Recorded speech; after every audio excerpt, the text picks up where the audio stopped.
क्या आप जानते हैं कम से कम एटलीस्ट, कम से कम आप बता तो सकते थे, कम से कम वह आ तो सकती थी, कम से कम तुम पढ़ तो सकते थे। इस तरह के सेंटेंस को इंग्लिश में कैसे बोलते हैं? यदि नहीं जानते हो तो ये वीडियो आपके लिए है। और इस तरह के सेंटेंस को हम तब यूज़ करते हैं जब कोई व्यक्ति किसी काम को कर सकता था और नहीं किया, और हम क्या करते हैं, अफसोस या उम्मीद दिखाते हैं, तब हम इस तरह के सेंटेंस को यूज करते हैं। इसके लिए एक स्ट्रक्चर यूज करते हैं, वो स्ट्रक्चर है एटलीस्ट। सबसे पहले आप बोलेंगे एटलीस्ट, फिर सब्जेक्ट होगा, उसके बाद कुड बोलेंगे, वर्ब का फर्स्ट फॉर्म होगा और ऑब्जेक्ट होगा। जैसे कम से कम तुम आ तो सकते थे, मतलब वो आ सकता था लेकिन नहीं आया, और हम उम्मीद या अफसोस दिखाते हुए इस सेंटेंस को कहते हैं। तो इंग्लिश में बोलेंगे इसको एटलीस्ट यू कुड कम। उसी तरह कम से कम वह बोल तो सकता था, एटलीस्ट ही कुड स्पीक। कम से कम वह शुरू तो कर सकती थी, एटलीस्ट सी कुड स्टार्ट। कम से कम हम जा तो सकते थे, एटलीस्ट वी कुड गो।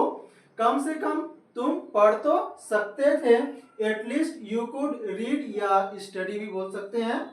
कम से कम वह बता तो सकती थी, एटलीस्ट सी कुड टेल। कम से कम तुम मेरी बात सुन तो सकते थे, at least you could listen to मी।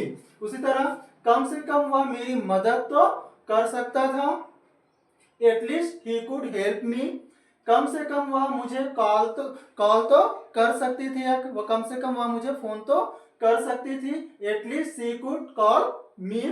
कम से कम तुम सच तो बता सकते थे, at least you could tell the truth.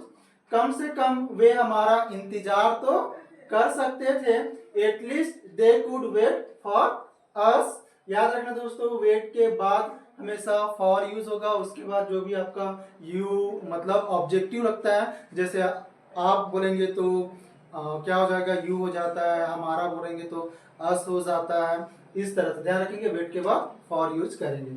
उसी तरह कम से कम तुम कोशिश तो कर सकते थे, एटलीस्ट यू कुड ट्राई। एक सेंटेंस है कम से कम तुम मेरे साथ आ तो सकते थे, इसे इंग्लिश में कैसे बोलेंगे मुझे कमेंट करके बताइएगा।